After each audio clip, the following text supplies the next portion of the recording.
ကြွလာကြသောအတင်းအပြင်းမှရှိနေကြတဲ့ဓမ္မပရိသတ်များအားလုံးအတွက်ရည်ညွှန်းပါတယ်။ online ကနေကြည့်ရှုနေကြတဲ့ပရိသတ်များအားလုံးကိုလည်းရည်ညွှန်းပါတယ်။ဒီနေ့ဓမ္မအမှုတော်ဆောင်ဆရာဆရာမများအားလုံးအတွက်လည်းရည်ညွှန်းပါတယ်။နောက်ဆုံးကျွန်တော်အတက်ကိုကျွန်တော်လည်းရည်ညွှန်းတဲ့ဒေသနာဖြစ်ပါတယ်။ဒီဖက်အခန်းကြီး၄ငယ်21-24အထက်ကကျင်လည်တဲ့အရာမှာလှည့်ဖျားတတ်သောလောဘစိတ်2025မှာကျွန်တော်တို့ကျင်လည်ခဲ့တဲ့လောဘစိတ်အဲ့မှာဘာတို့ရလဲဆိုရင်ကျွန်တော်အနီရောင်လေးတားထားပါတယ်ပုတ်ပြတ်တော်လူဟောင်းကျွန်တော်တို့2025မှာပုတ်ပြတ်တဲ့လူဟောင်းကိုခြံထားခဲ့ပြီး2026နှစ်တည်းမှာတဲ့စိတ်နှလုံးသဘောအသစ်ကိုရပြီးဖရာသခင်နဲ့အတူအမြဖန်ဆင်းတော်လူသစ်ဖရာဖန်ဆင်းတဲ့လူသစ်ရဲ့အသက်တာ၌ကျွန်တော်တို့ပြောင်းလဲဖို့ရအတွက်အပြန်လာဖတ်ခဲ့တဲ့အထက်မှာဟောင်းနွားခြင်းတို့ရောက်ပြီးအသစ်ကျွန်တော်ဓမ္မသချင်းဆိုတဲ့အထက်မှာနှစ်ဟောင်းတွေလွန်သွားပြီးနှစ်တစ်ခရဟောင်းပြီဆိုတဲ့အကြောင်းအရာအထက်မှာဒီဟောင်းတဲ့ပုတ်ပြစ်တဲ့အရာကိုဖယ်ရှားပြီးလူသစ်ကိုရရှိနိုင်ဖို့ရအတွက်ခရစ်တော်ရဲ့စကားကိုကြားနာရမှာဖြစ်တယ်။ဘယ်သူရဲ့စကားနားမထောင်နဲ့ခရစ်တော်စကားပဲနားထောင်ပါ။နောက်ယေရှု၌တမန်တရားရှိတဲ့နေ့အညီဘယ်သူစီမှနီးမခံနဲ့သခင်ယေရှုထံမှာနီးခံပါပြက်ပြက်တာပါပဲကျမ်းစာကတော့အဖေအကျဉ်းတော်မှာဒီလိုအခြေအနေရင်ဆိုင်တဲ့အခါမှာရှင်ပေါလုကစာရေးကြလိုက်ခြင်းဖြစ်တယ်လူတွေကိုဖျားနဲ့ဝေးအောင်စာရန်ကလှုပ်ဆောင်တယ်အဲ့လိုလှုပ်ဆောင်တဲ့အခါမှာလူတွေဖျားမဲ့တရားမဲ့ဖြစ်သွားအောင်ကဘာမှာရှိတဲ့ကျမ်းစာအုပ်တွေဖျက်ဆီးလိုက်တယ်ဒီကတောဖျက်ဆီးရင်10အုပ်ကထပ်ပြီးထုတ်လာတယ်လူတွေစိတ်ဝမ်းကွဲသွားဖို့ကျွန်တော်တို့အားလုံးစိတ်ဝမ်းကွဲဖို့အမှုတော်ဆောင်ချင်းချင်းစိတ်ဝမ်းကွဲဖို့အတင်းသားအချင်းချင်းအမှုတော်ဆောင်တဲ့အသင်းသားချင်းစိတ်ဝမ်းကွဲဖို့စာတန်လွတ်ဆောင်နေတယ်ကျွန်တော်တို့ဗိမာန်တော်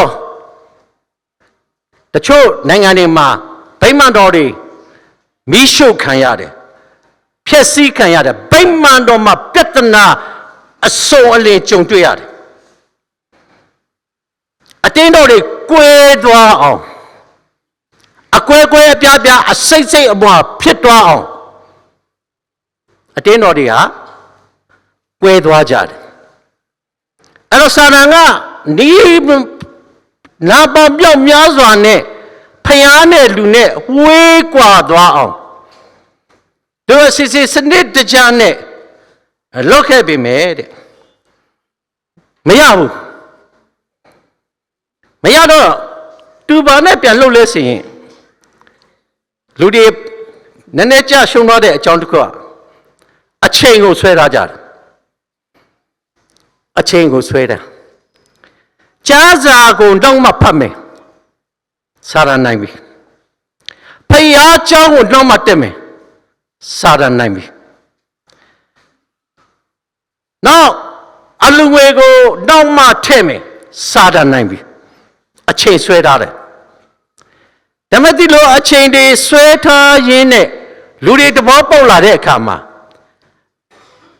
လူတွေကအခုဆိုရင်ဖျားနဲ့နီးလာတယ်ဖျားနဲ့ပို့ပြီးနီးကပ်လာတယ်သူစဉ်းစားတယ်စာတန်ကဒီလိုအချိန်ဆွဲတော့လို့လည်းမရပြန်ဘူးတဲ့လူတွေကပို့တော့မှဖျားနဲ့နီးလာတယ်ဆိုတော့ နောက်ဆုံးသူဘာနဲ့လို့လဲဆိုရင်တဲ့ကျွန်တော်တို့လက်မှာချမ်းစာကင်မဲ့အစားဖုန်းတွေကင်ပြီးမှအလုံးလွတ်လိုက်တဲ့အခါမှာစားရနိုင်သွားပြီအားလုံးဖုန်းမယ်ဖုန်းကိုစီနဲ့လာကြတယ်တချို့ပါလဲဆိုရင်အိမ်ကနေပဲဖျားရှိခိုးကြတယ်အိမ်ကနေပဲဒေသနာတွေနားထောင်ကြတယ်အဲ့တော့ဖုန်းကအသုံးပြုတဲ့ဖုန်းမှာလိုင်းပေါင်းစုံဆရာပေါင်းစုံကောင်းလိုက်တဲ့ဒေသနာတွေခွန်အားရတဲ့ဒေသနာတွေနားထောင်ကြတယ် TV တွေမှာကြည့်ကြတယ် online တွေမှာဝတ်ပြုကြတယ်အဲ့တော့အဲ့ဒီစိတ်ဓာတ်ကိုကျွန်တော်တို့အခုရနေပြီကျွန်တော်တို့အားလုံးရနေပြီဖယားကြောင့်တက်ဖို့မလိုတော့ဘူးအိမ်မှာနေရင်ဖယားဝတ်ပြုတယ်ဆရာတို့ပဲပြောတယ်ဆိုဘယ်နေရာမှာဆိုဖယားရှိတယ်ဖယားကြောင့်မှလည်းဖယားရှိတယ်အိမ်မှာလည်းဖယားရှိတယ်အိမ်မှာအေးစစ်စစ်တက်တရာနဲ့ဖုန်းကြည့်ပြီးမှကြိုက်တဲ့တမန်တရားတွေနားထောင်ကြိုက်တဲ့ဆရာတွေရဲ့တရားတွေနားထောင်တယ်အဲ့တော့ဖယားကကျွန်တော်တို့ရဲ့အတူရှိနေအိမ်မှာလည်းရှိတယ်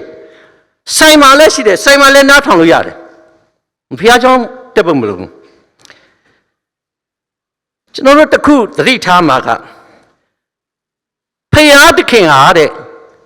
ဖယားကြောင့်မလိုဘူးဆိုရင်ဟောအရင်တုန်းကသူဖယားကြောင့်ဗိမာန်တော်ကိုသူတိဆောက်ခဲ့မှာမဟုတ်ဘူးဒါဖယားအမိန့်ဟောလူတွေပြောတာစာရန်ပြောတာလူတွေကိုစုစည်းပြီးမှအသင်းတော်ဆိုတဲ့နေရာမှာတလုံးတဝဒီမိတ္တာဖွဲ့စုပေါင်းဝတ်ပြုကိုးခဲ့စေခြင်းတဲ့အတွက်အသင်းတော်ဖြစ်လာတယ်ယေရှုကိုယ်တိုင်ဒီအသင်းတော်မှာပေတရုဆိုတဲ့ကြောက်ပေါ်မှာငါအသင်းတော်ကိုငါတိဆောက်မယ်ယေရှုပြောတဲ့စကားလမ်းမလွဲနဲ့နားမယောင်နဲ့အဲ့တော့ဒီဝတ်ပြုခြင်းအချိန်ကာလမှာအိမ်မှာရှိတဲ့နေရာမှာကျွန်တော်တို့ဘလို့ဖြစ်ဝတ်ပြုကိုယ်နိုင်ပြီမဲ့ဖျားเจ้าကိုစူးစီးပြီးမှအသင်းတော်တစ်ဖွဲ့ကျွန်တော်တို့တလုံးတော်ဟာဒီမိတ္တဖွဲ့ဝတ်ပြုကိုယ်ခြင်းဟာဖျားတခင်အလိုရှိတယ်လူအလိုရှိတဲ့ဟာမဟုတ်ဘူးဒါကြောင့်စာတန်တိုက်တာအေဖက်ခန်းကြီး9အငယ်16ယခုနေ့ရက်ဆိုဒီအေဖက်ကပြောတဲ့စကားကအခုလည်းအချုံးဝင်တယ်နှုတ်ပတ်တော်ဒီအတော်အောင်စရာကောင်းတယ်ဟောအေရှင်ဘောလပြောခဲ့တဲ့အေဖက်တင်တော့အခုကျွန်တော်တို့တင်တော့မှလည်းအတုံးဝင်တယ်အေဖက်56ယခုနေ့ရက်ကာလဒီဆိုးရုပ်တော်ကြောင့်အဲ့တော့စကလုံးနှလုံးတွေ့မယ်ဆိုးတာအခုခေတ်ကာလဆိုးတာဆိုးွားတာဘာမှပြောလို့မဆိုးတာနောက်တစ်ခါရုပ်တာရုပ်မှာပက်ဆက်တာရုပ်မှာပက်ဆက်တာဆိုးရုပ်တော်ကြောင့်ကာလအချိန်ကျွန်တော်ရွေးရမှာကောင်းပြီလူအဟောင်းတဲ့လူအစ်စ်ကိုဘယ်လိုခွဲခြားမလဲနံပါတ်1လူဟောင်းနေတယ်ဆိုရင်စာတန်ရဲ့လက်ထဲမှာရှိနေတယ်အဲ့ဒါကိုဘယ်မှာတွေ့မလဲဆိုရင်ဖြင့်တိယော59ငါတို့ဒီဖျားတကယ်နဲ့ဆက်ဆိုင်ဒီကလောလောကီတာအပေါင်းတို့ဒီမာနဤလက်ထဲ၌ရှိကြဒီကလောငါတို့တည်ကြ၏လောကီတာအပေါင်းတို့ဒီ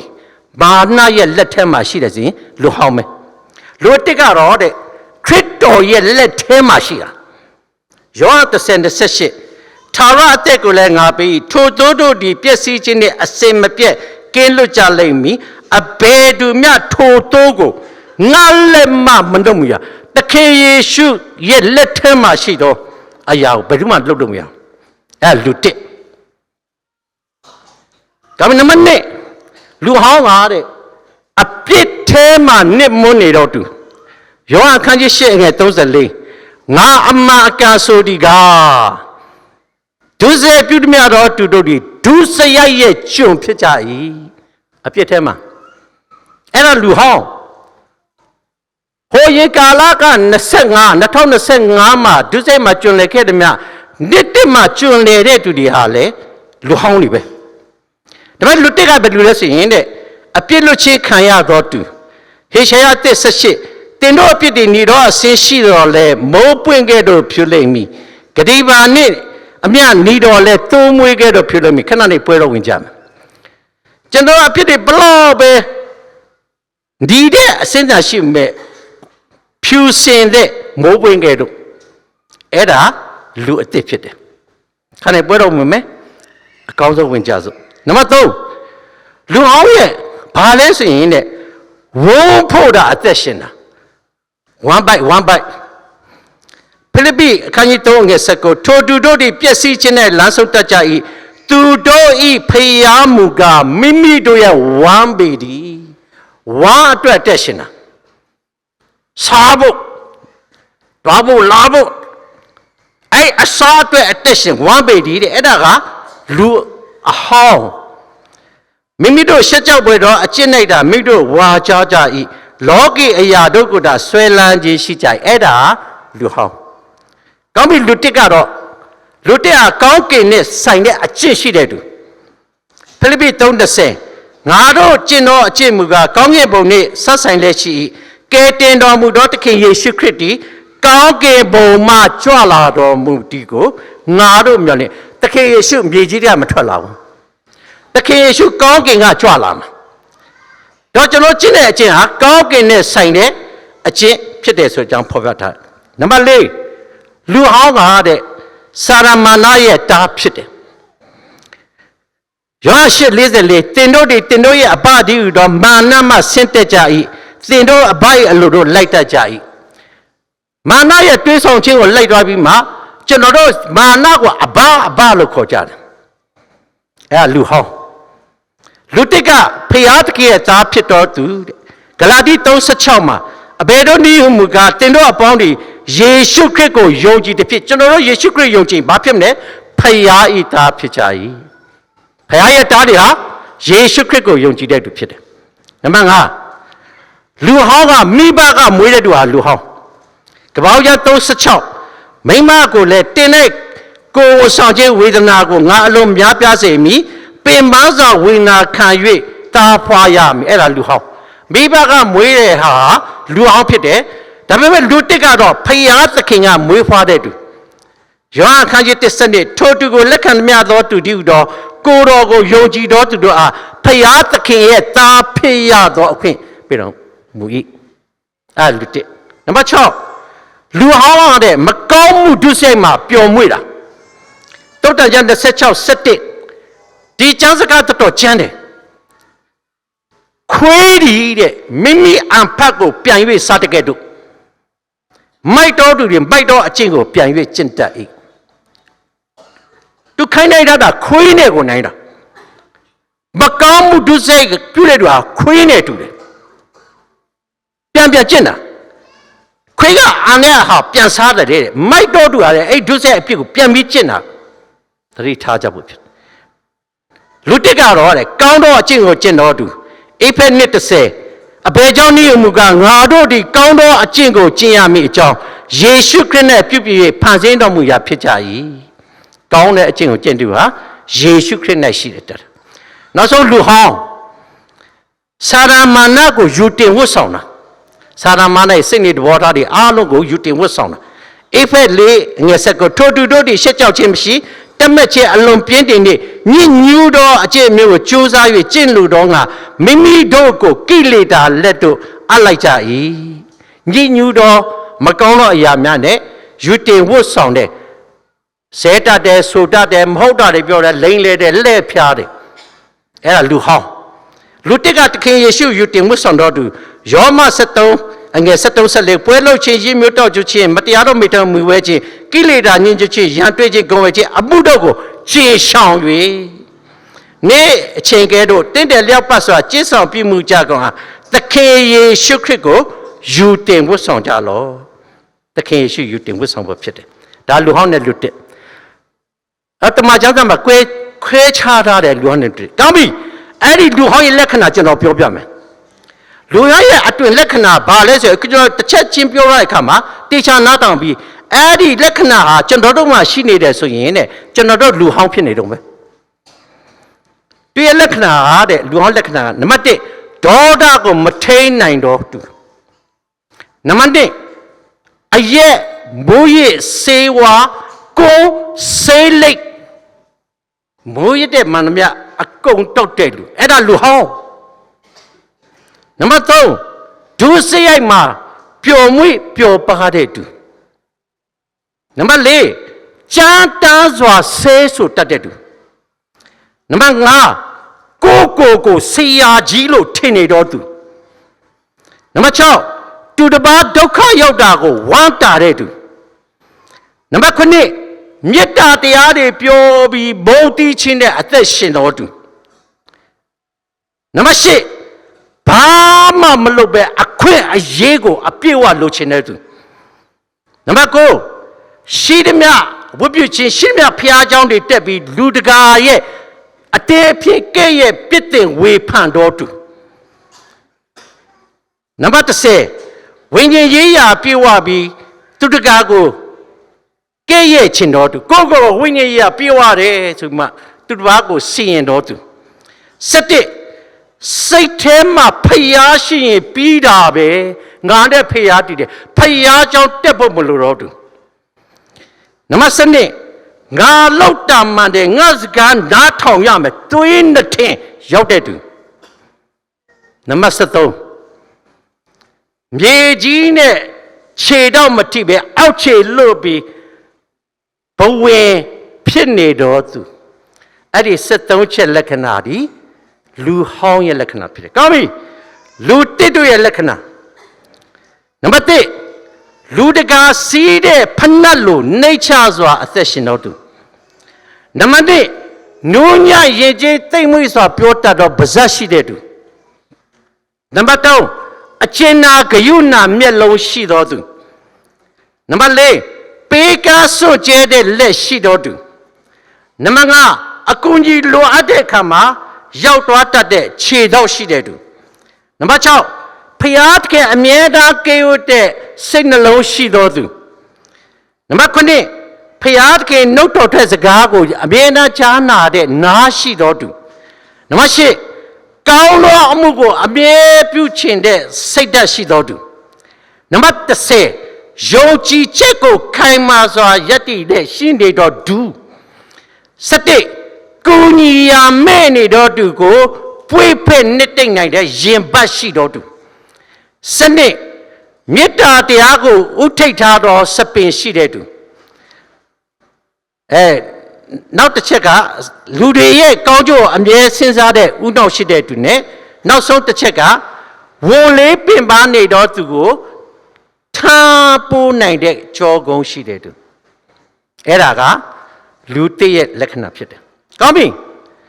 နေ့တည်းမှာဆင်ခြင်စရာကျွန်တော်အားလုံးဆင်ခြင်ရမယ်အခုပြောတဲ့အချက်တန်းဟာကျွန်တော်ဆင်ခြင်ရမယ်ဖြစ်တယ်ကျွန်တော်တို့ပြန်မရနိုင်တာကအချိန်မရတော့ဘူးအဲ့ဒီအချိန်2025ကိုဘယ်တော့မှပြန်မရတော့ဘူးပြန်မရတာအချိန်ကျွန်တော်တို့အမြဲတမ်းရနေတာနောင်တပြီးခဲ့အချိန်နောင်တရခဲ့တယ်2025ဇန်နဝါရီမှာနောင်တရခဲ့တယ်2026မှာလည်းနောင်တရတော့ပဲ2029မှာလည်းနောင်တရတော့ပဲသေရင်လည်းသေခါနီးလည်းနောင်တရအမြဲတမ်းနောင်တရနံပါတ်3ကျွန်တော်တို့ငယ်မတွားတာကအသက်ကျွန်တော်အသက်ဘယ်တော့မှငယ်တော့အမှန်တရားပဲနံပါတ်4ရှေ့မှာကျွန်တော်ရဲ့ရှေ့မှာစောင့်နေတာကသေခြင်းကစောင့်နေတာသေခြင်းနံပါတ်5ကျွန်တော်တို့ဆင်းရမယ့်မတ်တိုင်ကတမလွန်မတ်တိုင်မှာကျွန်တော်အားလုံးဆင်းရမယ်တမလွန်ကိုယ့်ရဲ့မတ်တိုင်ကိုရောက်တဲ့အချိန်မှာအသက်အရွယ်တွေ့အချိန်ခါလိုက်ဆင်းရမှာတမလွန်မတ်တိုင်နံပါတ်6ကျွန်တော်တို့အဆုံးမတတ်နိုင်တာကလောဘဘယ်တော့မှအဆုံးမတတ်ဘူးနံပါတ်9ကျွန်တော်တို့မလုံနိုင်တာကအကျင့်တီလခုနလူကောင်းတွေရဲ့လူဟောက်အတိတ်ရဲ့အတွင်လက္ခဏာမလုံနိုင်ဘူးနံပါတ်10မရှိသေးတာကျွန်တော်တို့အားလုံးမရှိသေးတာခွင့်လွှတ်ခြင်းကျွန်တော်လည်းဝန်ခံတယ်ကျွန်တော်လည်းခွင့်လွှတ်ခြင်းမရှိသေးဘူးခွင့်လွှတ်ခြင်းပဲလူတိုင်းမှာခွင့်လွှတ်ခြင်းမရှိဘူးဒါတစ္ဆာစကားအမှန်စကားဖြစ်တယ်ယေရှုမှတပါဘယ်သူမှလူဟာဘယ်သူမှခွင့်မလွှတ်နိုင်ဘူးအနေအများတော့ရှိကြမယ်ကျွန်တော်ခွင့်လွှတ်ခြင်းမရှိသေးဘူးနံပါတ်9 ကျွန်တော်တို့မရှောင်နိုင်တာကအပြစ်မရှောင်ဘူးချတာအပြစ်ကိုလုပ်ပြီးရင်လုပ်တာမရှောင်ဘူးမရှောင်နိုင်ဘူးနံပါတ်10ကျွန်တော်အားလုံးကဘာကြီးတစ်ခုလုံးလိုအပ်နေတာကမေတ္တာတရားလိုအပ်တယ်ဒါပဲမေတ္တာလိုအပ်တယ်နံပါတ်7မစွန့်လွတ်နိုင်တာရှိတယ်ကျွန်တော်ခုနှစ်တည်းရောက်လာပြီနော်2026 4ရက်နေ့ကျွန်တော်မစွန့်လွတ်နိုင်ရရှိတယ်ငါဆိုတဲ့အတဘယ်သူမှမစွန့်နိုင်ဘူးကျွန်တော်ကအစဝန်ခံတယ်ငါလူတစ်လူဟောင်းမှလည်းပါတယ်နမစနစ်ကမထိန်နိုင်တာကဒေါသဘယ်သူမှမထိန်နိုင်ဘူးပက်ကနေပြောလိုက်တယ်ပါဇက်မပြောပေမဲ့စိတ်ထဲမှာပြောနေတယ်ဒေါသနံပါတ်73ကျွန်တော်တို့မညီမျှတာကအပြောနဲ့အလုပ်တစ်တက်လုံးမညီဘူးတစ်တက်လုံးမညီဘူးအမှုတော်ဆောင်ကအစကျွန်တော်ကအစအပြောနဲ့အလုပ်တစ်တက်လုံးမညီနိုင်ကျွန်တော်တို့လူသားတယ်နောက်ဆုံးကျွန်တော်ဗာလဲဆိုရင်14ချက်တစ်ချက်ကလွယ်နဲ့ပေးတာဂတိတစ္ဆာလွယ်လိုက်တာဒီစာမှာ2026ဇန်နတက်ကစေဘာလို့မညာလို့လွယ်လိုက်တာပြဿနာပြပါတဖြည်းဖြည်းရဲ့နလပိုင်းတွန်းလပိုင်းရောက်တဲ့ခါမှာလွယ်နဲ့ပေးတဲ့ဂတိဟာလွယ်နဲ့ပျက်စီးသွားတယ်ဒါကြောင့်ဒီနေ့ကျွန်တော်တို့အသက်တာတိုနီဆိုတဲ့ခေါင်းလေးတစ်ယောက်နဲ့ညီကုန်းချုပ်ပါမယ်လွန်ခဲ့တဲ့နှစ်ပေါင်း40-45 ဝန်းကျင်ပဲအဲ့တော့သူက US မှာကလေးလေးကငယ်တုန်းက Sunday School တက်လာတော့ဖခင်တရားတအားရှိပြီးမှဖခင်တအားယုံကြည်တယ်ဒါပေမဲ့အထက်တန်းကျောင်းသားဘဝမှာသူကရေကူးချန်ပီယံဖြစ်လာတယ်မြို့နယ်မှာပြိုင်တဲ့ချန်ပီယံဖြစ်တယ်ခရိုင်ပြည်နယ်အလိုက်ပြိုင်တဲ့ချန်ပီယံဖြစ်တယ်ပြည်နယ်တွေပြိုင်ရတဲ့နိုင်ငံလုံးဆိုင်ရာမှာသူချန်ပီယံဖြစ်လာတယ်18-20တက်ချောနဲ့ငါကွအဲ့ဒီမှာကမ္ဘာအိုလံပစ်ပြိုင်ပွဲကိုပြုလုပ်တဲ့အခါမှာသူ့ကိုဝင်ပြိုင်ခိုင်းတယ်သူတလန်ကောင်ရဲ့ရွှေဒေးစိတ်ပရမရွှေဒေးစိတ်ဆုရှင်သူ့ဝင်ပြိုင်ခိုင်းသူ့ဝင်ပြိုင်မှာတဲ့ချက်မှာငါဆိုတဲ့မန္တတက်နေပြီနော်ငါလိုက်ရမယ်ဒီကမ္ဘာအိုလံပစ်ရဲ့ရွှေဒေးစိတ်ဆုရှင်ပထမရရမယ်သူ့ကိုသူဝင်ကြိုက်ဘယ်ရမရှိတော့မနေ့ပြန်သူရဲ့ final ပြန်ရမယ့်အချိန်မှာသူကအိတ်မရဘူးအိတ်ညာသူအိတ်လို့မရဘူးဘလို့အိတ်လို့မရတော့အိတ်မရတူငါရေကူးတစ်ကျက်မှပြောညတကောင်ရ12နာရီလောက်ပေါ့သူရေကူးကံပဲထွက်လာရေချီနေတယ်ဒါပေမဲ့စင်မောပါတက်လိုက်တာမိရတဲ့အပြည့်ထွန်းတော့ဒိုင်ဝစ်စင်မောသူတက်တယ်အဲ့တော့သူကဒိုင်ဝစ်စင်ကနေရေကန်ထဲမှာခုံချတော့သူအဲ့လိုခုံချပြီးတက်မရပြီးတော့သူအရေးကိုကြည့်လိုက်တယ်အရေးကဟိုးရေကန်ထဲမှာအရေးတထိုးနေတာအရေးထိုးတဲ့သူကြည့်တော့သူကဒီလိုတဲ့ရက်နေတာပဲဒါမဲ့အဲ့ဒီအရေးကဘာပုံနေတဲ့ဆိုရင်တဲ့လက်ဝါးကားတိုင်းပုံလူတယောက်ကလက်ဝါးဖြတ်တဲ့ကားတိုင်းပုံတပေါ်တယ်သူစဉ်းစားတယ်သူဘလို့မှမရှိဘူးသူတယောက်ပဲဒီကားတိုင်းပုံသူပေါ်နေတယ်သူစိတ်ထဲမှာစနှုတ်စင်းဖြစ်လာတယ်ဆင်းလာပြီးမှရေကန်တဲ့ကိုသူလက်နိုင်ကြည့်တယ်ရေတစ်စက်မှမရှိဘူးအဲ့ဒီအလင်းရောင်ကြောင်းမီးမောင်းတွေထိုးလိုက်တဲ့အကြောင်းအဲ့ဒီကျွေးရေကန်ဒီမှာရေရှိတရောင်နဲ့ကြီးနေတဲ့အခါမှာအဲ့ဒီဘာကြောင့်လဲဆိုရင်အဲ့ဒီအိုလံပစ်ကျင်းပတဲ့လူကြီးတွေကမနေ့ပြန်ပွဲ final ဖြစ်တဲ့အတွက်ရေကန်တွေကိုရေအကုန်ထုတ်လိုက်တယ်မနေ့ကျမှရေတွင်းလိုက်မယ်ဆိုမှရေကန်ကိုအလွတ်ထားလိုက်တယ်ရေမရှိဘူးဒါပေမဲ့သူကရေကကြည်တဲ့ရေဖြစ်တဲ့ရေကြည်နဲ့အောက်ကချမ်းပြင်းနဲ့ကျွေပြားနဲ့ဘယ်လိုမှခွဲလို့မရအောင်အောက်သူတက်ပြီးမှသူထုံးမဲ့လုပ်တဲ့ခါမှာလက်ဝါးကားတိုင်းပေါ်နေတာလက်ဝါးကားတိုင်းသူကဒီလိုတက်ရက်နေတယ်အဲ့ဒီအရေးကလက်ဝါးကားတိုင်းသူချက်ချင်းသူထောက်ပြီးမှကိုတော့ကျွန်တော်မားတယ်ကျွန်တော်ရဲ့စိတ်နှလုံးထဲမှာငါပဲရှိတယ်ရေရှိမရှိကိုတော့ကျွန်တော်ဝန်ချပါတယ်နောင်တကြီးစွာရတယ်ကောင်းမှုတောင်ဝန်ချပြီးနောက်တည့်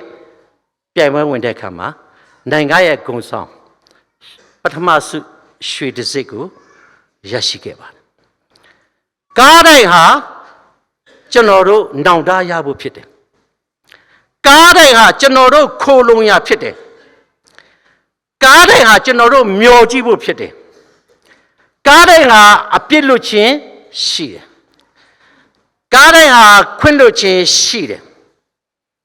ဒါကြောင့်ဒီနေ့ကျွန်တော်တို့လူအဟောင်းကနေလူအသစ်ဖြစ်ချင်တယ်ဆိုရင်ဖြစ်ကားတိုင်းကိုမျောကြည့်လိုက်ပါကားတိုင်းကိုမျောကြည့်လိုက်ပါကားတိုင်းကိုမျောကြည့်လိုက်ပါ